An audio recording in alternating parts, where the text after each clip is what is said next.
How many discounts does USAA Auto Insurance offer? Too many to say here.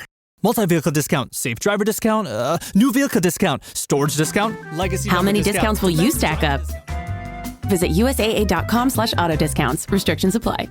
Switch to Verizon Business and get more from your internet without paying more for your internet. Get LTE Business Internet starting at $39 a month when paired with select business mobile plans. That's unlimited data, and with it, unlimited possibilities. Start saving today with Verizon Business, ranked #1 in small business internet customer satisfaction by J.D. Power. Starting price for 25 megabits per second LTE internet plan with smartphone plan savings, plus taxes, fees, and economic adjustment charge. Terms apply. For J.D. Power 2024 award information, visit jdpower.com/awards. Whatever the occasion, effortless elegance is right this way. Because Hilton brings you new ways to stay courtesy of the Nomad London. And it doesn't stop at award-winning dining in a space draped in velvet and illuminated by vintage chandeliers. No, this day goes beyond with unparalleled personalized service and attentive hospitality. Oh, and did we mention the Nomad London can be booked using your Hilton Honors points at Hilton.com? Hilton, for the stay. No brakes, no fear. The official British Speedway podcast. Welcome along to this episode of British Speedway's official podcast. We've got reaction from Monday night's matches in the ROWE Motor Oil Premiership as the Sheffield Tigers close the gap on the Ipswich Witches. To respond like this is shows what we're made of, and obviously puts us right back on the right foot with some important meetings coming up. Well, Ipswich drop points against the Kings Lynn Stars. Kings Lynn next face the Sheffield Tigers. Are you keeping up? Here's Rob Lyon. I think we rode well as a team and just had enough in the tank anyway, and it was great. I'm really happy for them, and it gives us a bit of momentum now, and go on to Sheffield with a bit of confidence to try and get a result there. And reaction from the National Speedway Stadium after 2 incredible nights of World Championship Speedway. To see a track in the UK being the best speedway track in the world today, that is Manchester, and I don't know what more I could say. It's absolutely incredible. We'll hear more from Greg Hancock, plus Charles Wright, Dan Bewley and Kelvin Tatum, all giving us their reaction to the events in Manchester last weekend. All that and much more to come on the latest episode of No Brakes, No Fear. No brakes, no fear. The official British Speedway podcast. Welcome along, I'm Ian Brannan, and we'll review what's been happening in British Speedway and look ahead to what's coming up, and also talk about what happened in Manchester, as well as 2 rounds of the World Championships took place in the Speedway Grand Prix rounds 4 and 5 at the National Speedway Stadium. But first to Monday's action in the ROWE Motor Oil Premiership. The Kings Lynn Stars overturning the leaders Ipswich for a memorable 51-39 local derby victory at the Adrian Flux Arena on Monday night. Reserve Yank Vek, he's piling up the points. Kind of happens if you've got a GP rider at reserve. He got paid 20, but 18 from his actual rise. 7 rides to inspire a Stars comeback from 4 points down at the halfway stage of the meeting as they produced a stunning performance in the second half. Remarkably, it was Lynn's first home league win over the Witches in nearly 6 years, and they finished in style. Chris Harris involved in 5 ones in the last 2 races. Harris adding 12+1 from 5 rides, whilst Ipswich were further hampered with the withdrawal of Jason Doyle. He scored 5 from 2 rides, but aggravated his recent injuries and was unable to continue. Emil Saifutinov scored 9+1 as the Witches did enough to take the aggregate bonus points after the 53-37 win in the reverse fixture, keeping them at the top of the table by 1 point. We'll get some reaction from this one now. First of all, let's hear from that man who did a bit of damage for the Kings Lynn Stars at a crucial point of the meeting. Chris Harris speaking to Andy Abbott. Good win in the end. It was always going to be tough, but it was good to get a win over Ipswich. So they're a solid side. I know they lost Jason halfway through, so it made it probably maybe a slight easier, and he wasn't obviously his best tonight, so we wish him well. But team performance as well was good, and I'm pleased with my performance. What is it about this side? Everybody was trying. Even Christian Everson only got a couple of points, but he was really stomping about in the pits, getting really frustrated with his equipment. Everything he tried just didn't work. Same bikes he's been using for the last few weeks, and he's been going well. It's just one of them nights. We all get them. We all have these nights where nothing seems to work. So, but he'll bounce back. His 2 points was vital as well as everyone else's. So, we win and lose as a team. I mean, would you know the form that King's Lynn is showing now? You go to Owlerton on Thursday night. They've got a few problems, but you're a solid team at the moment and really putting in the performances. Yeah, we're lucky with the way the team's built. We'll always have hopefully a strong reserve. So, Jan's down at the minute firing these 20 points in. So if we can do that again on Thursday, I like Sheffield. Richie likes Sheffield. So we got a good solid side. So I can't see why we can't go there and win. I mean, for you, I'm not going to say the elder statesman of the side, but you've got a youngster in there in Jodie Scott tonight and who really performed well. I mean, how much did you enjoy having a youngster in there you can help? Yeah, obviously we're missing Ashton, wish him well and hopefully he's back soon. But yeah, Jodie's come in and done a fantastic job tonight. There's no pressure on his shoulders. Just, basically just talk out and enjoy it and, have some fun and get the experience. And, to get that 5-1 in his first heat was a real confidence booster for him for the rest of the night. I mean, you're saying about enjoyment, and this crowd here, they've been waiting for this sort of 2 wins over Ipswich this year, and it's really enjoyment for them, isn't it? It is, yeah. I know the derbies as these are, so it's always nice to beat your local rivals. Well, Chris Harris has a few meetings under his belt as a Speedway rider, I think it's fair to say. But one rider making his Premiership debut for the King's Lynn Stars at home at the Adrian Flux Arena was Jodie Scott. He was having a guest appearance on Monday. He's also been speaking to Andy Abbott. Absolutely chuffed to have the opportunity to guest for the King's Lynn Stars. I've been a fan since I was about 12 years old, so coming here to line up with the Stars today was a massive achievement itself and a real confidence boost. Whereabouts are you from in Norfolk? South Creek, near Faintham. Yeah. Oh, so just up the road, really. It's a nice little trip down. But in your first ride here to get paid for a win, I mean that must have really settled you down. It definitely did. Getting that 5-1 with Jan, with Jan, like I said, was another massive confidence boost and a great experience. But yeah, I've done fairly decent throughout the night. A few mistakes I made, but that's how I learn. So.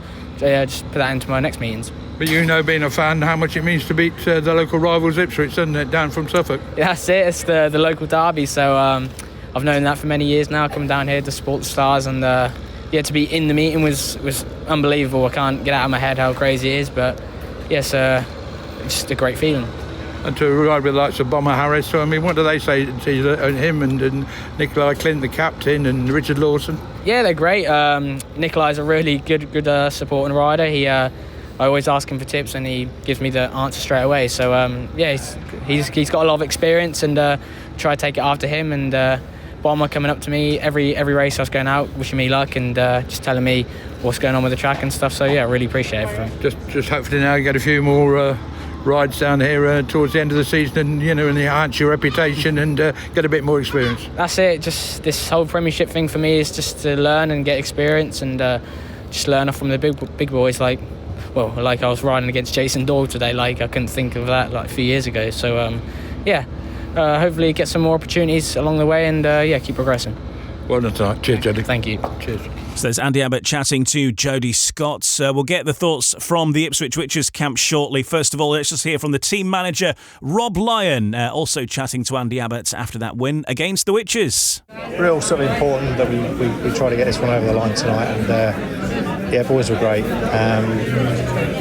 Obviously Ipswich had their problems with Jason having to pull out of the meeting, but I think we rode well as a team and just had enough in the tank anyway, and it was great. I'm really happy for them, and it gives us a bit of momentum now, and go on to Sheffield with a bit of confidence to try and get a result there. And of course, I know it did have the problems as you say, but they also give you a bit of incentive. The team manager last week in the Speedway press saying that if they didn't beat King's Lynn in the Cup, even with the King's Lynn having an 8-point lead, they didn't deserve to go through. So just the inspiration you wanted.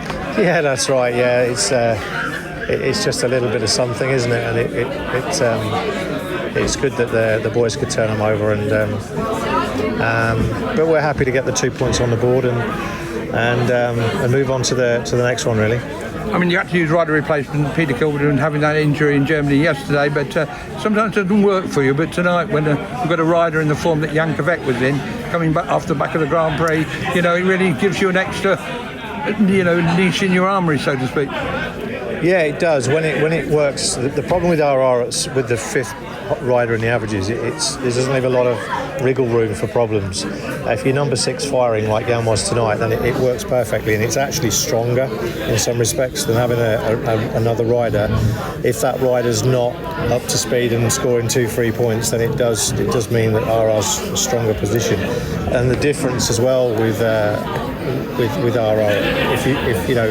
if both reserves are kicking in with a few points, then it is definitely makes us a stronger team overall. And when you've got a young rising star in Jody Scott coming in at reserve, he rides here with the young stars, but to come into the Premiership and get 3 paid for, when you look at it and watch him ride tonight, he probably deserved to be 5 or 6 points tonight. He rode well enough for 5 or 6. I mean, he really did. He was fast. He was in good positions, and he gave it 100%. You can't ask any more than that. And to score 4 points on his debut, was it 4? He got 4 points. Yeah, I mean, great, wasn't it? 3 or 4, whatever. Yeah. I mean, that's just the boost you need and the confidence. It's to go to Sheffield, to Overton on Thursday night, with Sheffield, having a few problems at the moment. Yeah, like I say, they've got their problems of their own. We need to go there and put on a performance. And like I say, we've got an open mind going there now, and looking forward to it, to be honest. So bring it on. Rider replacement again, and who's going to be the rising star? Rising star's Luke Harrison. The rider replacement situation, we're going to make a final call on that tomorrow. But you're confident that the stars have shown it last away match at Oxford, they can pull it off? Well, I'd like to think so. You just never know in Speedway, do you?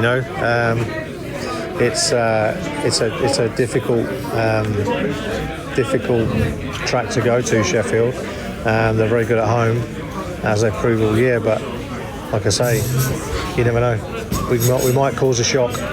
Yeah, and the Sheffield Tigers, will hear from them because they were in action at the Birmingham Brummies on Monday, but details on that shortly. Let's get some reaction from the Ipswich Witches camp then. They do remain top of the table, just by the 1 point though, with the Sheffield Tigers closing in on them at a rate of knots. Richie Hawkins then has been speaking to Mike Boswell after that defeat at the hands of their fierce rivals, the Kings Lynn Stars. Yeah, we were obviously winning halfway through and then dropped off. I know, Doyley pulled out. I can't really say it was just that. I don't, obviously it's always better when he's here. We were all just having a big discussion. We're not where we're going wrong, and it's not necessarily a bad thing because there's issues with different things that we need to get ironed out. We're in a great position. We're still top of the league. Just that other point tonight, and it's disappointing, but grand scheme of things, it isn't quite working for the boys now, but you can see that it's going to come good. And you talk about issues. Can you explain a little bit more about what issues you see across and how the boys are trying to cope with it? I think they're just working really hard on their machinery. I was just having a big chat with Adam about his engines then, and Tom's sort of got a thing. He's getting different things going on with his machinery in his head, and we'll get there with Tom. Because of his consistency, he's kind of struggling to work out why he's not consistent. So that's something we're working on, and I think it will click for Tom. I know it will click for Tom if he keeps working. He works that hard, it cannot click for him. So that's where he is. I think Jordan's, like we're just talking then, he's struggling in Heat 2, but then he's improving and getting there, so he needs to start the meetings quicker, which is what he needs to work on. And so there's things there, but I think Emil's really, you can see he's starting to get there confidence wise after last year and getting into the season. Danny's obviously going loads better. We're just working hard. We miss Jason and we miss Dan massively, but we can have that excuse now, the boys can, but when they're back, we can't expect them just to stroll back in and save us. They've all got to keep working hard to make sure they're there, so when they come back in, it's easy for them. And sort of with Jason, you've got to commend him for being part of the meeting this evening. Is it just a bit too much riding over the weekend and cumulative, or because he gave it a go at least? Well, yeah, he obviously won his first one. I don't think he looked comfortable when he got less and less comfy in his second one. I think he's pulled it again. It's real grippy track, and it strained a lot of strain on the body, and it was too much for him, and he's pulled it again. So he needs some more rest. I mean, to be fair, like if it was a home meeting around Ipswich, he'd probably been all right. So he would have gone out if I had wanted him to. He'd have gone out in his third ride, but it's absolutely pointless. To risk that. I think you see how much pain he was in, and that he's just re-hurting the injury. So doctor obviously agreed he wasn't fit to ride, and we'll just wait and see his recovery. So now week off as such, back at Leicester on the 23rd. Hopefully can have a full team, do you think, or is it obviously still dependent on Dan and the situation with Jason? Yeah, it's an outside chance of a full team. Whether that's a full fit team is another question as well. Toughest test you could ask for. Leicester coming to us, they've obviously already turned us over, so if all the other boys are going, we can do it, but it's hard. So hopefully they'll be back and it's all good, and it's not a disaster. We're top of the league.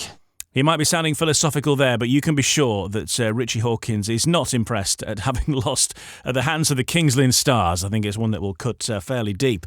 Let's hear from one of the Ipswich riders then, Jordan Jenkins, also with Mike Boswell. JJ, bit of a tough one coming back to Lynn for a second time on the wrong end of the result tonight, but for you were certainly mixing it in there all night.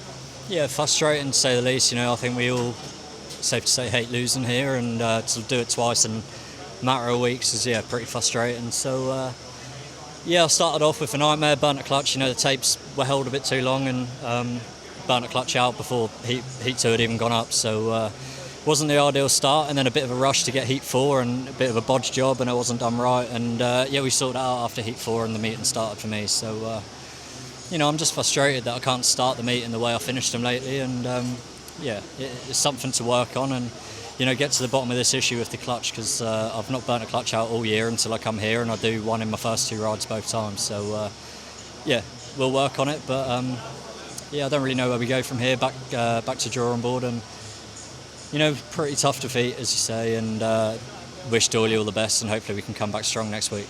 But it wasn't through lack of trying. Everyone was just coming together, and obviously we lost Doyley. Ipswich lost Doyley around heat number 9. Brennan came in, but really it seemed as if everyone was still coming together in the pits. Yeah, we were, and that's just the sort of team we have, and we all give it our all and ride our asses off on track. And sometimes it's not meant to be. And you look at Kings Lynn 1 to 6, and they're unbelievably solid.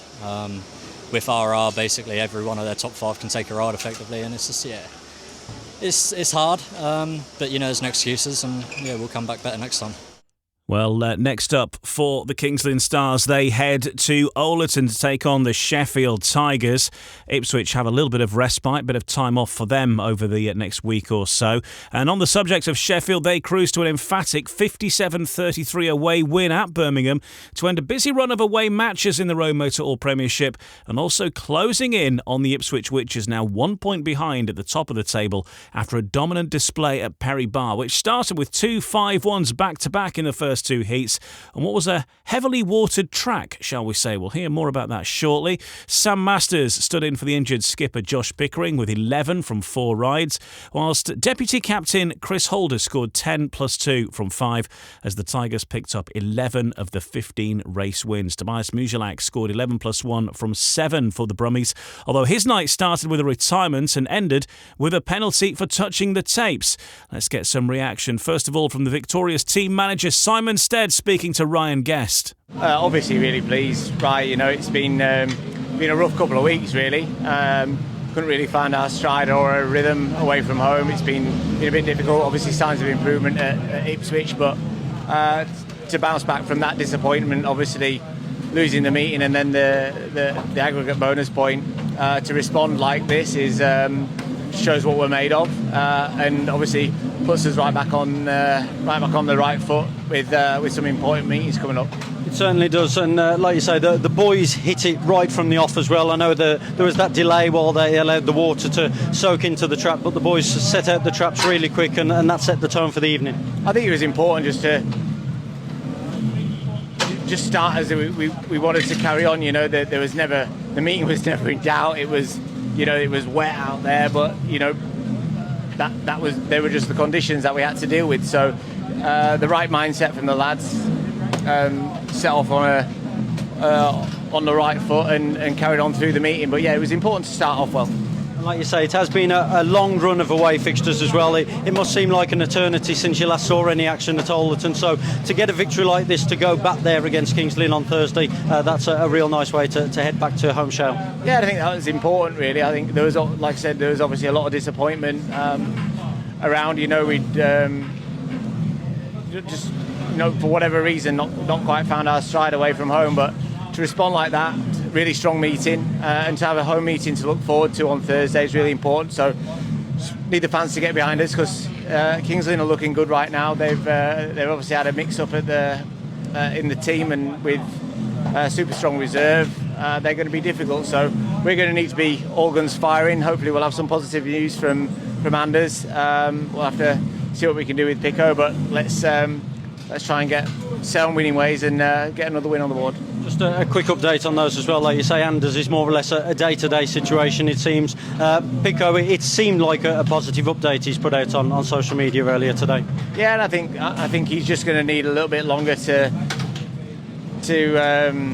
feel comfortable again. I'm more confident with Anders for Thursday.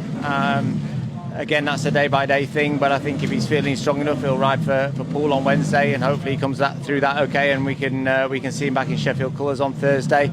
Pico might be a little bit longer, but we'll do what we need to do there. If we have to cover with RR or perhaps another guest, options are more limited on Thursday, so we'll see what we can do, but we're certainly going to need to be all guns firing, but another positive result. Steady, big well done to the Tigers tonight. Right, thank you. Well, the latest is that Anders Rowe is due to ride for the Poole Pirates on Wednesday night. Is confirmed as having passed his fitness test and is due to be back on the bike on Wednesday, having had a week out.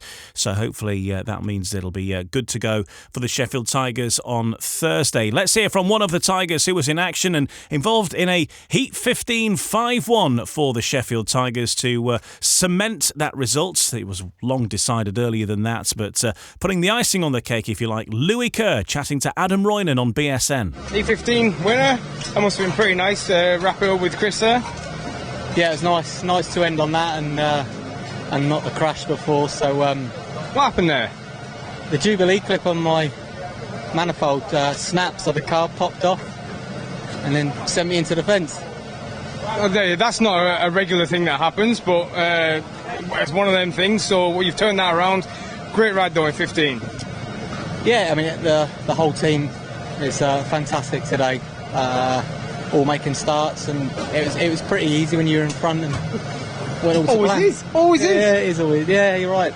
But great team performance and onwards. Did you have it set up with Chris beforehand that you're just going to try? You ride that outside, him going to allow you to run around the outside, and then should have been like home and horse after that, which it was. We didn't really have too much of a plan other than to make starts and then just see what happened. But I've obviously got fortunate. There was I managed to go off gate 3. I was off gate 4, weren't I? Yeah. And Toby was off 15 off 3, so I had no one to get over. But I made a better start in the rerun. And yeah. What did you do different? I just sat up a little bit. Same gas, same. Yeah. Just sat up and then. Did you use the same rut? Yep. There wasn't a rut off 4. It was just concrete and that's all I had really, but we got it to work. Let's get some reaction then from the home side, the Birmingham Brummies, and promoter Nigel Tolley has been speaking to Ryan Guest. Just how hard is that one to take? I've had to analyse it, I've had to debrief on it, I know exactly what it was.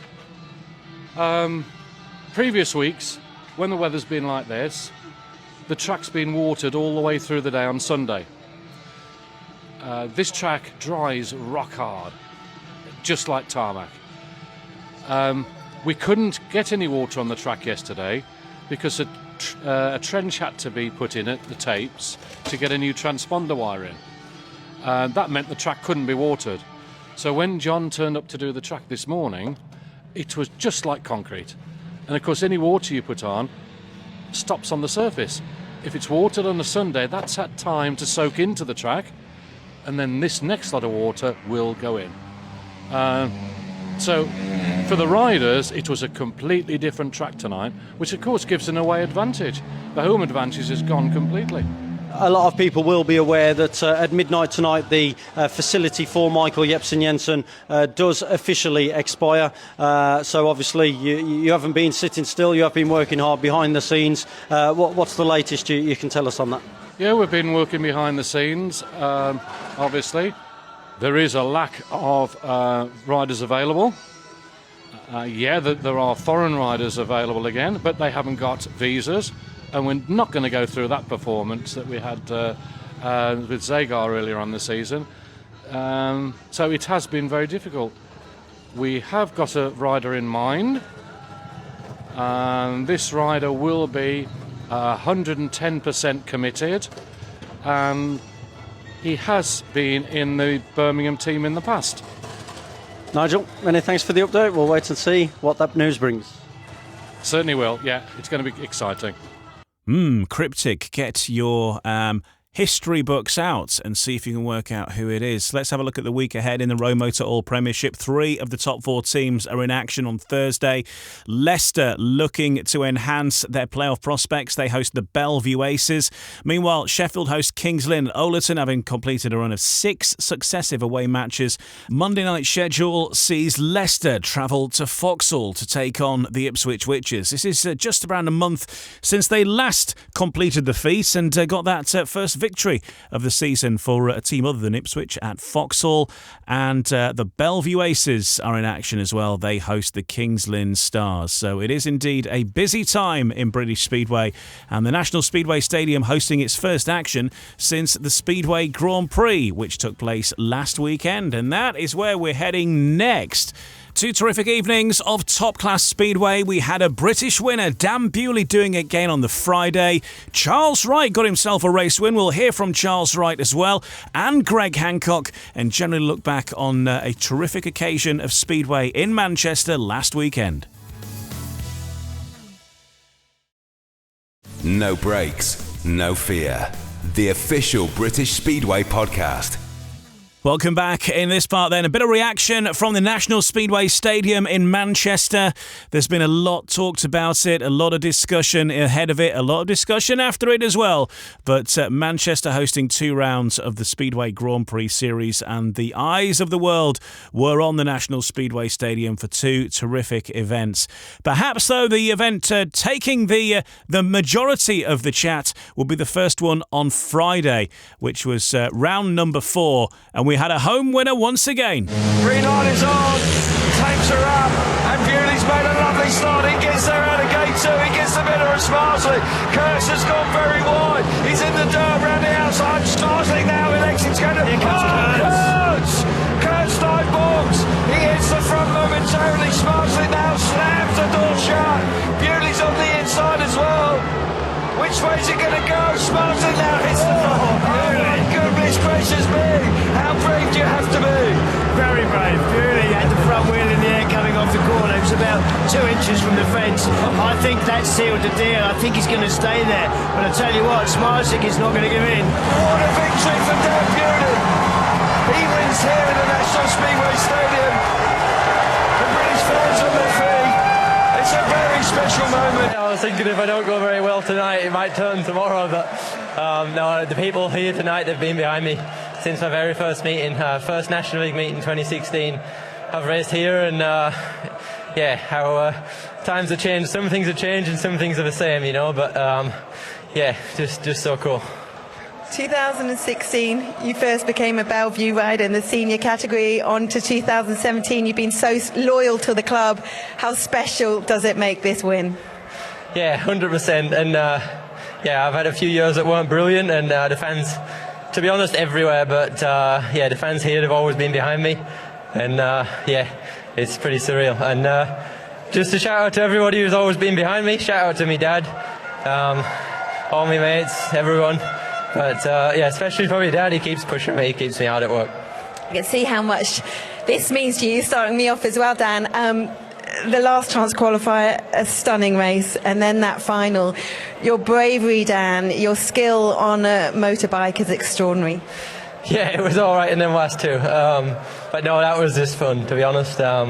just had a good time. And shout out to the other boys, shout out to Brady, shout out to Bartek.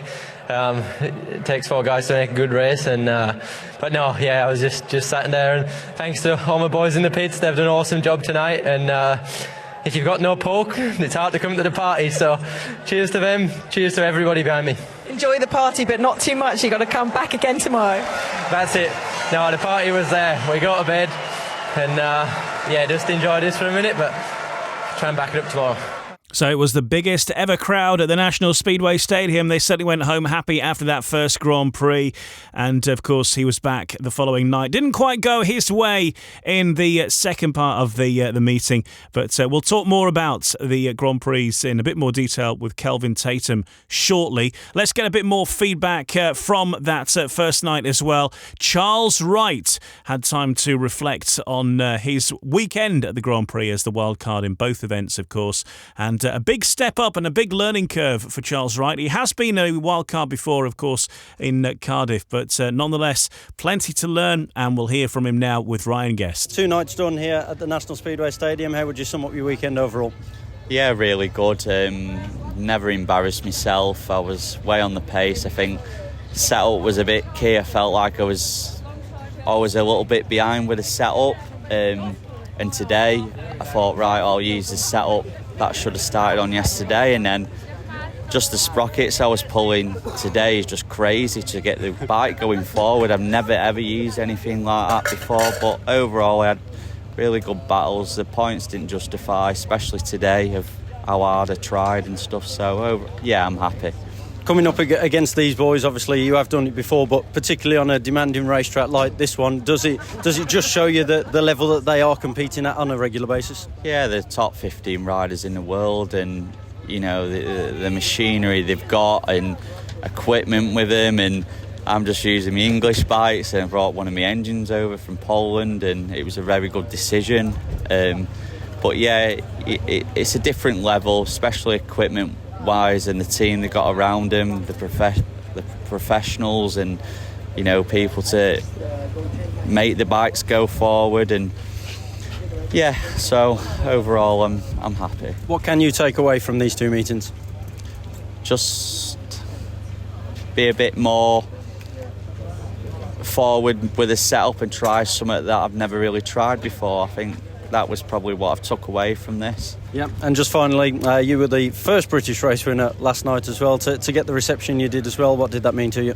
You know, it was brilliant. I mean, I was in first and I got past, I was in third, and used my head and studied the track before the track grade and realised the inside line where no one had been, and it seemed to have worked, and just have a bit of knowledge from previous meetings here, and no, it was good, and the crowd, you know, I'll never forget that.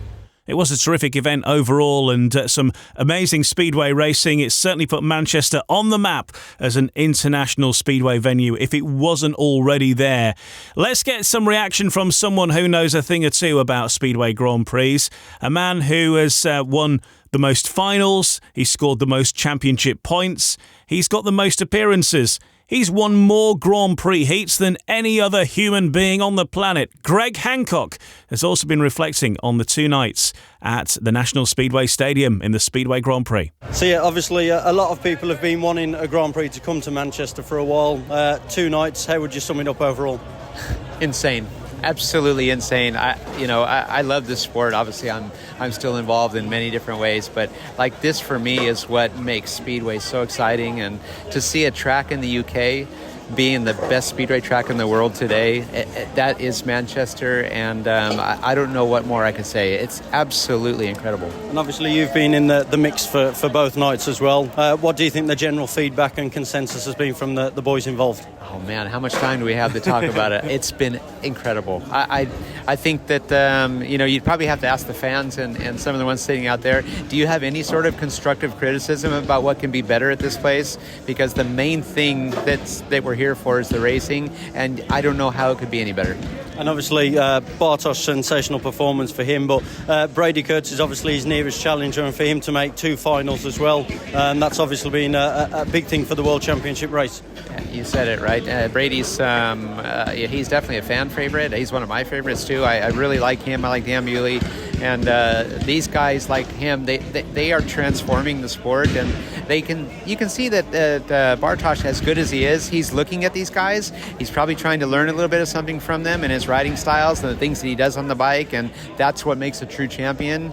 Yet that also builds the character and the faith in someone like Brady looking for his first world title. And a very quick word on Bartosz as well. Obviously, you're a man who's been there and won it as well, but I saw you watching the final as well, and just with a grin on your face watching him. Yeah, how can you not? Obviously he's exceeded far what I've done, and is absolutely incredible. I watch in awe, but I try to learn something all the time. Not that I'm ever going to race again, but it's always trying to figure something out with the development work that I do and see what he does. And the guy is just, he brings so many emotions, but so much determination, and just it makes you want to keep on going and keep on going.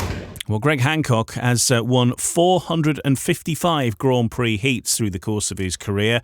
Someone who's commentated on all of those, and more besides as well, of course, is Kelvin Tatum. And earlier on, I had a chat with Kelvin just to see his thoughts on the 2 great days in Manchester. Yeah, it's obviously it's very fresh in the memory. It's sometimes difficult to remember so far back.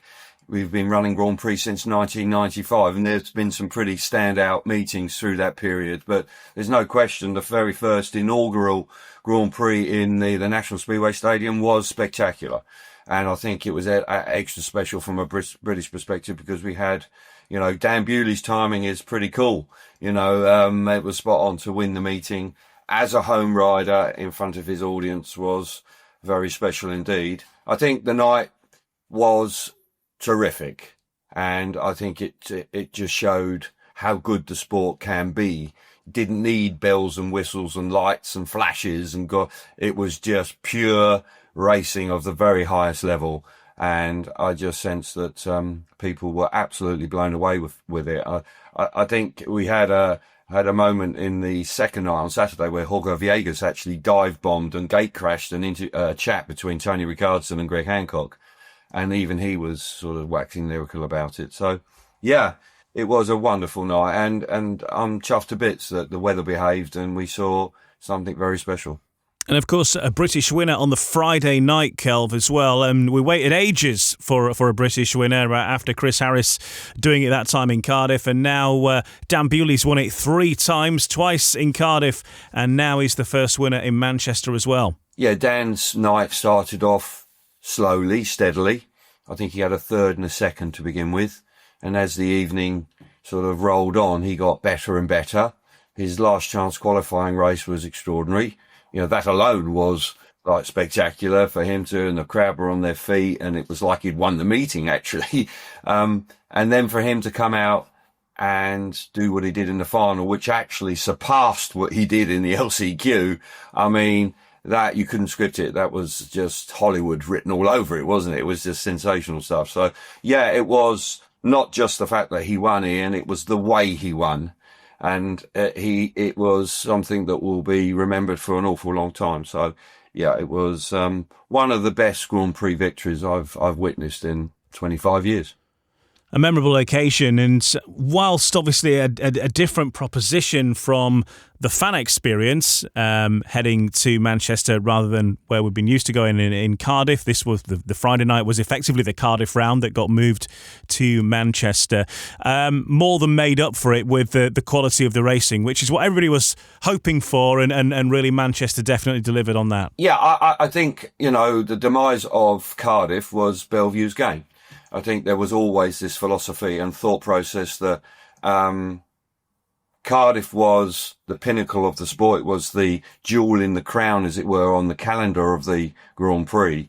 And they didn't want to undermine that by running a second Grand Prix in Bellevue. Now, this was the perfect timing. And I think from a point of view of racing, pure racing, then Bellevue's knocks the spots off anyway, not just Cardiff. It was just fabulous. The only thing that obviously quite clearly you haven't got the attendance. You just can't have the attendance because even on a bad year in Cardiff, the attendance over 2 nights doesn't reach what you would get in an ordinary year in Cardiff. So that's something that financially will have an impact on running events there. But as a venue, as a racetrack to put the Grand Prix on the world stage, to, you know, maybe transcend the sport just for a few days, then that type of racing will do that. Of course, we had two Bellevue riders involved. Dan Bewley might have won it, but Brady Kurtz was also on the podium as well. And good to see Brady Kurtz back on a bike after that awkward crash that he had in the Czech Republic, where he hasn't actually ridden since then either. Yes, he played it cool after Prague coming off, and he landed heavily on his shoulder. And you could see that was an awkward crash. Didn't ride for Bellevue on the Monday when TNT were in town. At Birmingham, didn't ride for Wrocław, so it didn't get talked about a lot, actually, in my opinion, coming into it. There was just this assumption that he would be there. He was there, and right from qualifying on Friday afternoon, he looked quite comfortable on the bike, and he made another sprint race. So he did. It wasn't inhibiting him in any way in that regard. But yeah, great result for Kurtz. And for the club, you know, both Bellevue riders on the rostrum, first and third. Again, that can only add to it. And yeah, Kurtz is looking terrific, and he hasn't won a Grand Prix. The only thing I would say is that Smarslick is annoying him, I would say, because he as well as Kurtz is going, Smarslick on Friday didn't look that good, but he went straight to the final and he finished second. And he got 2 points out of the sprint race. So he got 20 points on Friday when he didn't look that good. So it must be, people must leave the stadium and go, how are we going to get the better of this guy? You know, so, but Kurtz, you know, on Friday did a great job. And then more to come on the Saturday. Could it live up to it? It certainly did, I think, because we still had great racing. And I think when you've been spoiled on the Friday, it's hard to sort of look at Saturday and think, well, it wasn't quite as good. But I think had we not had the Friday, we'd still sat here saying, what a great Grand Prix that we had on the Saturday. There was some thrilling racing, some great moves, and a great event nonetheless. Maybe just slightly overshadowed by the greatness of Friday. Oh yeah, crikey, yes. And, you know, we had very high standards, and Saturday had quite a lot to live up to. So you're absolutely right. You can say, well, Friday was slightly better than Saturday, but Saturday still had plenty to offer. Certainly did. And the conditions were probably affected by, I can understand it with Phil Morris. It's a huge event. He doesn't want to lose it. So inevitably it's raining in the afternoon. You cannot go Garrity. You cannot take a risk. And to be honest, I think they found a balance with the track that was acceptable. I don't think anybody left there saying it was rubbish. I really don't. I think when you think about Robert's performances over the 2 days, he seemed to be overriding a little bit. It was like the bike wasn't quite there, the setup wise, and he was trying to make up for that with being really aggressive on track. And it's kind of, they went down the wrong road, and they just couldn't quite get it right. And Saturday, it got worse. And I would think that I'm a bit perplexed, and I'm sure they are as a team, why they didn't crack it, and not to make the top 10. That's a real disappointment. And he's going to Gorjov this weekend at a meeting last year where he trips up. He didn't do very well there last year. That was his worst result of the season. So, his Grand Prix campaign, I would think, having looked at that, he would have probably looked at Bellevue as a way to turn it around and really start making a big impression in the championship. But it hasn't happened. So he's got a lot of work to do. I think one or two other riders were disappointing. I think Andrei Lebedev's, that had a very good start to the season, was really poor. I think, do you know what, Ian? I wonder whether people like Anders Thompson, Andrei Lebedev's, to a lesser degree Mikkelsen, Kai Hülkenberg had a better run on Saturday. But some of these guys, I think they might be a bit intimidated about coming to the UK, because we do have different conditions. We do have different material. We have grip on the track. And when you look at what they ride on week in, week out in Poland, they don't. They don't have it. It's literally, they have a template that goes around the whole league. And it's the same everywhere you go, whether you're in Torun or in Lublin or in Wrocław or in Rzeszów, it's the same. So I think that becomes now quite intimidating because these guys are riding 90% of the time pretty much they can pretty much have the same bike everywhere they go. I don't think it's healthy. And I wonder whether it just weighs on those guys' mind because they're not quite sure. And it's also the technique on the bike. Britain has always done it. If you talk to Ricardson and Hancock, they will tell you that riding in the UK on all these different variety of shapes and sizes and surfaces that you encounter in the UK, it enhances your ability to ride the bike properly and encounter it. If you're just riding on a slick, beautifully prepared track every week, well, those skills are just not required. And you can get away with being a little bit one trick pony. And that is what is happening. And I think that we saw a little bit of that over the last weekend. And looking at the way that things are breaking down now, and of course Manchester responsible for 20% of the World Championship Series as well now, so the way the points are adding up, it does start to look like now that it is going to be a two-horse race at this stage between Bartosz Smarslik and Brady Kurtz, which is great for British fans as well, especially Bellevue fans, to have a horse in the race here in this one. And let's just hope that we have a World Championship which potentially goes the distance. Yeah, well, it's kind of building up that way, and it's been that way since the start. I fancied that Kurtz would win one of the nights in Manchester. It didn't transpire. I thought he would win on Saturday, but it didn't quite happen. But he's going to win a Grand Prix very soon. If he keeps riding like he is, he's going to do it. But yeah, from an interest point of view, from a point of view of keeping it alive and exciting, yeah, long may that continue. The thoughts of Kelvin Tatum there, and well done to everybody involved in putting on the terrific Grand Prix weekend in Manchester, and well done to the winners as well, not least Dan Bewley for the Friday, Bartosz Smarslik on the top step on Saturday. Answering his critics, yes, he can ride the National Speedway Stadium, it turns out, after all. In the next part of No Brakes, No Fear, we'll hear a little bit more from Kelvin Tatum, and we'll look ahead to what's coming up in British Speedway over the next 7 days. No Brakes, No Fear. The official British Speedway podcast. Welcome back. I'm Ian Brannan. Just get a few more thoughts from Kelvin Tatum, British Speedway legend and commentator for TNT Sports on the TV coverage.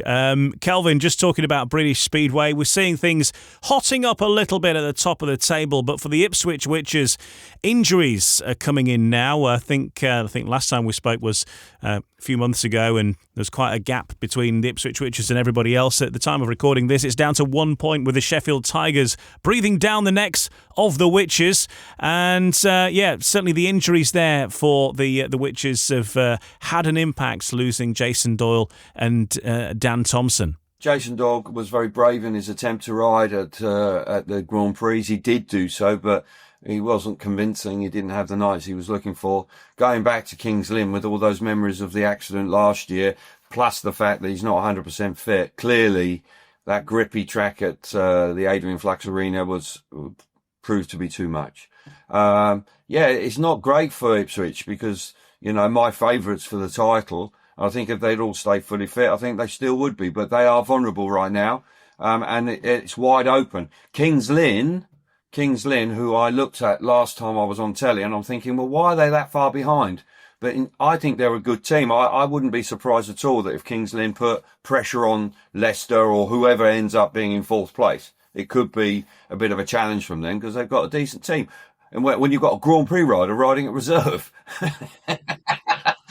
I don't quite know how that works. But the fact is, I think he scored, he nearly scored 20 points last night, or 18 or 19 points. He was like flying. So he had, funny enough, he had quite a bearing on that result. Yeah, 18 points for Jan Kvek, actually paid 20, so yeah, he did have an input. But yeah, obviously we've talked about this before though. Rob Lyon, he's done it before with Peterborough, Dad's Army, always having a strong rider dropping down to reserve, and it's going to continue that way with the way the team's built. Well, yeah, they had three of them already. Harris was there, then it was Clint, and now it's Jan Kvek. And they carried Neil Kusin-Everson. I've seen the result this morning. who scored 2 points. So, he only scored 2, but the rest of them, and they had a Grand Prix rider a current Grand Prix rider riding at reserve, which is nonsense, really, but that's the way it works. And fair play to Rob Lyon and the management there. They've got this team, and I don't think we've seen the best of them, actually. I really don't. And I'm sure there's more to come from that team. So, you're right. It's been a bit quiet. Ipswich, Chris Louis, obviously, I worked with him on the Grand Prix. He's frustrated. He needs his team firing. And he's got to just hope that they can just hang tough until these guys are fit. And then, let's hope that, the run into the playoffs is there is some jeopardy in it. And it looks like Kings Lynn might be the ones that provide it. And there's coverage coming up on Monday. You're back on the telly on TNT Sport once again for ROWE Motor Oil Premiership coverage. And you're heading to... We've got Gorjov coming up this weekend. And then Monday the 23rd, we are at Ipswich v Leicester. So Leicester, decent outfit. Stuart Dixon, you're aware of Stuart Dixon. He's a lively character, and he will be firing his troops up. And I'm expecting quite a tear up. Actually, I think it could be quite a decent meeting. Good stuff. And you're keeping yourself busy because you're actually moonlighting, Kelv. If people are into motocross, you're doing some world motocross commentary as well for the Kelvin Tatum fans. Yeah, I think there are 3 World Motocross Champ rounds in July, so they're on Sundays. So actually the other weekend, just before we finish, I went SGP3, SGP, MXGP on the Sunday, and then just for my sins, I went to Birmingham on the Monday. And so that was quite a lot of talking, particularly when MXGP on your own, because it's an hour. Each race is an hour with the build-up and the reflection. And I haven't got anybody to defer to, so I need a sponsorship from Strepsils. You should get on that. I'm looking. I've got my agent, which is me. Yeah. I'm working very hard to be sponsored by Strepsils because, man, and also it's 2 hours. And if you haven't been to the loo just at the right time before you start, tell me at the back of the second race, which is 2 and a bit hours in, yeah, you're running to the loo. Well, tips from the top. It is. Yeah. So I'm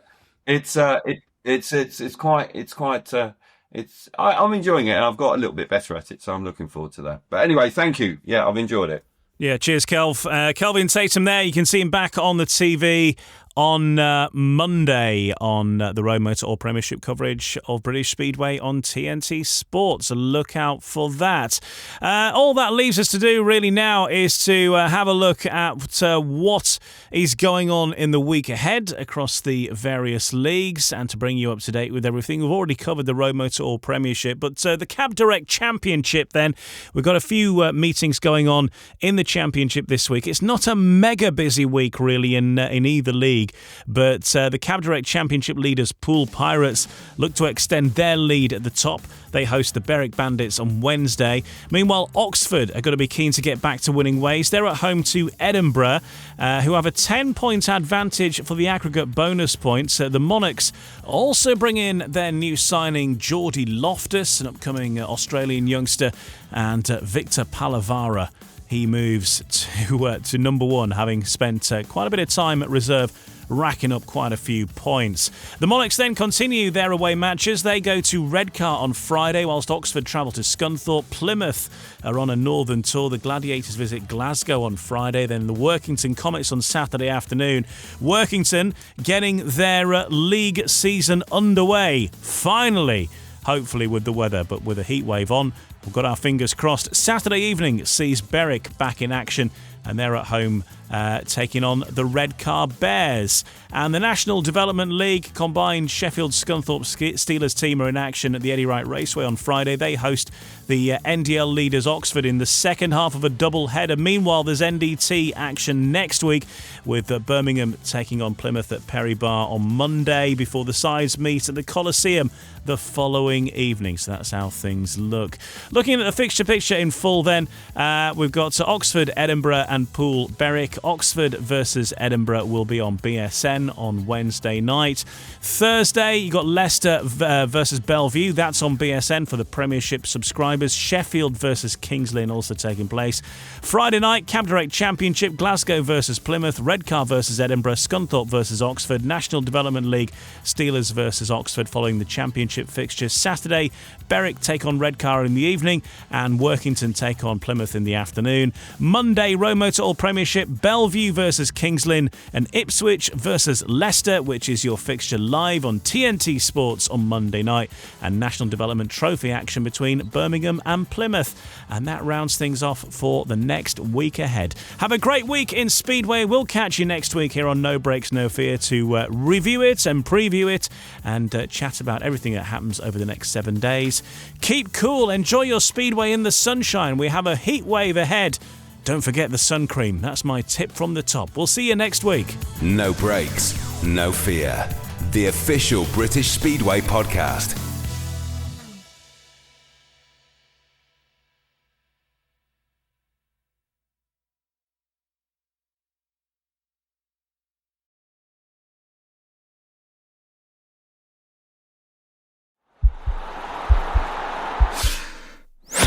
This podcast is part of the Sports Social Podcast Network.